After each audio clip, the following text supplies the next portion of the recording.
প্রতীক যোশী ৬ বছর ধরে লন্ডনে থাকতেন। তিনি একজন সফটওয়্যার ইঞ্জিনিয়ার।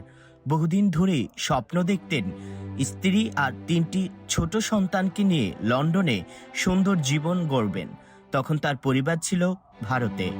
বহু বছরের কষ্ট, কাগজপত্রের ঝামেলা আর অপেক্ষার পরে অবশেষে সেই স্বপ্ন পূরণের সময় এসেছিল।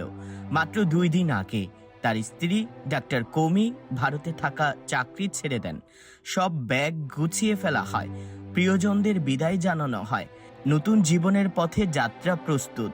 আজ সকালে আনন্দ আর আশা নিয়ে প্রতীক, তার স্ত্রী এবং ৩ সন্তান এয়ার ইন্ডিয়া ফ্লাইট ১৭১ ওঠেন লন্ডনের উদ্দেশ্যে।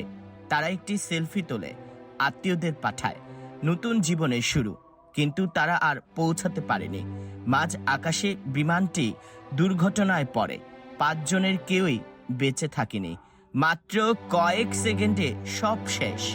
একটা জীবনভর স্বপ্ন মুহূর্তে ছাই হয়ে যায়। এটা আমাদের কঠিনভাবে মনে করিয়ে দেয় জীবন ভীষণ ভঙ্গুর।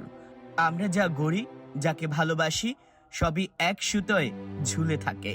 তাই যতদিন বাঁচি, বাঁচার মতো বাঁচি, ভালোবাসি, যতটা পারি সুখ খুঁজি, কারণ কাল কি হবে কেউ জানে না।